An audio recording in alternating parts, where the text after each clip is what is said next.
अभिवादन स्वीकार कीजिए ब्रजेश मिश्रा का और आप देखना शुरू कर चुके हैं द डिबेट। बहनों भाइयों, सिलेंडर की कीमतें अचानक 200 रुपया कम हो गई। 1100 रुपये तक पहुंच चुका सिलेंडर अब 900 रुपये या उसके आसपास की कीमत पर मिलेगा। अचानक से फैसला क्यों हुआ और इतनी भारी कीमत कैसे कम हुई? क्या इससे महंगाई को काबू में किया जा सकता है? क्या ये रक्षाबंधन के एक दिन पहले लिया गया फैसले से महंगाई कुछ काबू में आएगी? लोगों को घर चलाना थोड़ा आसान होगा या फिर अभी खाद्य पदार्थों में लगी आग, महंगाई की आग को काबू किया जाएगा? महंगाई की इस मार से जनता कितनी परेशान है और इसका इम्पैक्ट क्या पड़ने वाला है? आज की चर्चा इस विषय पर केंद्रित है। बहन भाइयों, सिलेंडर की कीमतें 200 रुपया कम हो गई। सिलेंडर की कम कीमतें होने से किचन चलाने वाली महिलाओं को उनके घरों में थोड़ी सहूलियत मिलेगी, लेकिन पहले से कीमतें आसमान पर होने के कारण किचन चलाना बहुत मुश्किल काम है। किचन के खर्चे बढ़ गए, किचन में रोज़मर्रा के खाद्य पदार्थों के तेल के दाम बढ़ गए, मसालों के दाम बढ़ गए हैं, सब्जियों की कीमत भी आसमान पर है। लेकिन सिलेंडर के दाम कम होने से थोड़ी राहत लोग महसूस कर रहे हैं। लेकिन शुरू से ही सिलेंडर की कीमतें 1100 के पार चली गई थी। 1150 रुपये के आसपास डिलीवर होकर आपको एक सिलेंडर आपके घरों पर प्राप्त होता है। जाहिर सी बात है कि कीमतें इतनी अधिक हैं कि हर कोई इसे अफोर्ड नहीं कर सकता, और ख़ास तौर पर गरीब तबके में, नौकरी पेशा में जो बहुत कम तनख्वाहों पे लोगों का गुजारा चल रहा है। लेकिन अब सिलेंडर लोगों की मजबूरी है। मजबूरी इस दृष्टिकोण में है कि आपको खाना बनाने के लिए और कोई माध्यम ऐसा सार्वजनिक तौर पर उपलब्ध नहीं है जहां पर आप खाना घर का पका सकें। तो ऐसी स्थिति में सिलेंडर के दाम कम होने से कुछ राहत मिलेगी क्या? आज इसका हम जवाब तलाशेंगे। दूसरा, इस सिलेंडर की कीमतें जो वैसे भी आसमान पर हैं, इससे आम आदमी कितना प्रभावित हुआ? क्या ठीक रक्षाबंधन के पहले मोदी सरकार का ये फैसला मास्टर स्ट्रोक है, या फिर महंगाई की आग में झुलस रहे लोगों के लिए ये कोई खास राहत लेकर नहीं आया है? इसका इम्पैक्ट क्या है और इसके कारण क्या हैं? अब तक इतनी कीमतें आसमान पर क्यों रही हैं? अब क्या इससे कुछ राहत मिल जाएगी क्या? हम सारे वजहों को आज तलाशेंगे। ये राजनीतिक चर्चा नहीं बल्कि हर घर की चर्चा है। हर घर से जुड़े व्यक्ति को आज की परिचर्चा देखनी चाहिए। वो जो किचन चलाते हैं और वो जो घरों में खाना खाते हैं और वो जो किचन पर बिल्कुल ध्यान नहीं देते लेकिन उनकी पॉकेट से पैसे जा रहे हैं। तो आने वाले वक्त में क्या सिलेंडर की कीमतें और घटेंगी? घटना चाहिए। वैसे भी कीमत बहुत अधिक है। तो क्या ये चुनाव के दृष्टिकोण से लिया गया फैसला है या फिर इसके पीछे के कुछ और कारण हैं?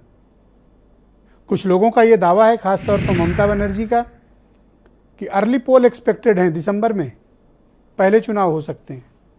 लेकिन पहले चुनाव कराना बड़ा रिस्क का काम होता है। जो भी पहले चुनाव कराता है उसको जोखिम का सामना बहुत अधिक करना पड़ता है। लेकिन अब जब राज्यों के चुनाव आसपास हैं और ख़ासतौर पर महत्वपूर्ण राज्यों के, ऐसे में सिलेंडर की कीमतों का कम होना, इसको चुनाव के दृष्टिकोण से देखा जा रहा है। क्योंकि 4.5 साल कीमतें सिर्फ बढ़ी ही हैं, घटी भी हैं तो बहुत मामूली, लेकिन बढ़ते बढ़ते 1100 के पार कर गई और लोग देखते रह गए। आज महंगाई अगर बढ़ी हुई है, लोगों के खर्चे बढ़े हुए हैं, किचन के खर्चे बढ़े हुए हैं, उसमें बहुत अधिक रोल सिलेंडर का भी है।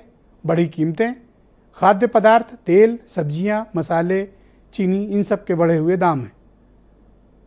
क्या हम सिर्फ सिलेंडर की कीमतें कम करके महंगाई को काबू में कर लेंगे? जवाब है बहुत कम। महंगाई कम करने के लिए आपको पूरे आउटलुक पर ध्यान देना पड़ेगा। जितने भी कंज्यूमेबल गुड्स हैं उन सब की कीमतों को नियंत्रित करना पड़ेगा। आम आदमी को राहत तब मिलेगी, बड़े आदमी को कोई फ़र्क नहीं पड़ता, ज़्यादा तनख्वाह वालों को भी कोई बहुत फ़र्क नहीं पड़ता, लेकिन उन्हें फ़र्क पड़ता है जो गरीब हैं, जो किसान हैं, जो मजदूर हैं, जो स्ट्रीट वेंडर्स हैं, जो बहुत आम लोग हैं। उनकी ज़िंदगी इस तरह की महंगाइयों से, बहनों भाइयों, बहुत प्रभावित होती है। और गरीबी का दंश वही जानता है जो गरीबी से निकला हो, गरीबी को जिसने भोगा हो। गरीबी एक अभिशाप है, ये सिर्फ एक डायलॉग नहीं है बल्कि एक इमोशंस है। और गरीबी को वही महसूस कर सकता है, लाचारगी को वही महसूस कर सकता है जो उस व्यवस्था का हिस्सा रहा हो या उस व्यवस्था में पला बढ़ा हो।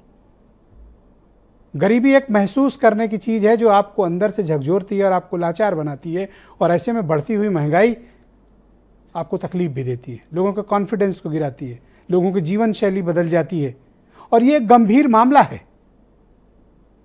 हमारे देश में, हमारे प्रदेश में एक बड़ी अजीब सी परंपरा है हर बात को यूं ही उड़ा देने की, बातों को गंभीरता से नहीं समझने की। आपको गंभीरता से मुद्दों को समझना पड़ेगा, उन पर डिस्कस करना पड़ेगा। अब आप डिस्कस करते रहे तभी तो 200 रुपये कीमतें कम हुई, थोड़ा और डिस्कशन करिए और चीज़ें कम होंगी। सरकारें जनता के मूड के हिसाब से काम करती हैं। जब आप अपने मुद्दों पर अडिग रहेंगे, कीमतें कम होंगी। जब आपका ध्यान कहीं और जाएगा तो मुद्दों पर रहने की आवश्यकता है, तभी शायद महंगाई पर और बेवजह बढ़ी कीमतें तभी काबू में आएंगी।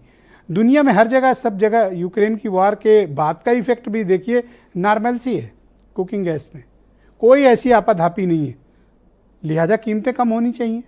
अभी भी जो 900 की कीमत है वो भी अधिक है, ये भी कम होनी चाहिए। कुछ आप बयान सुन लें, फिर आज की डिबेट को हम आगे बढ़ाएंगे। ओणम और रक्षाबंधन के इस पावन अवसर पर प्रधानमंत्री मोदी जी ने निर्णय लिया है कि 200 रुपया गैस सिलेंडर के दाम कम किए जाएंगे। सभी उपभोक्ताओं के लिए 200 रुपये दाम कम होंगे। हमारी माताएं और बहनें रसोई की मालकिन होती हैं, गृहस्थी की मालकिन होती हैं, उनके लिए अपनी रसोई चलाना और आसान हो पाएगा।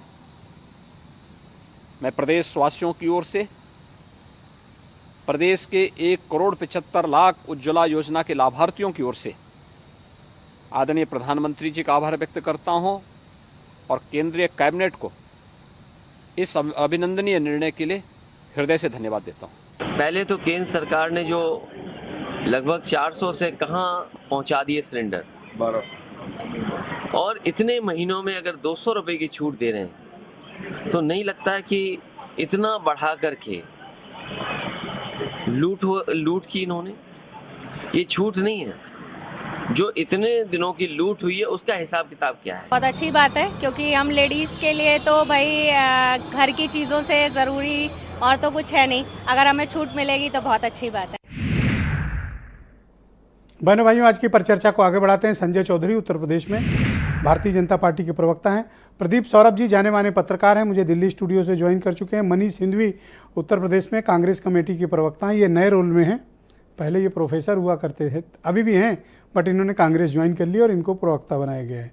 दीपक रंजन समाजवादी पार्टी के प्रवक्ता हैं, मुझे ज्वाइन कर चुके हैं। अनुराग मिश्रा आम आदमी पार्टी से हैं। वीरेंद्र सिंह जी हमारे स्टेट हेड इस डिबेट में जुड़ चुके हैं। बहुत शुक्रिया और धन्यवाद आप सभी का।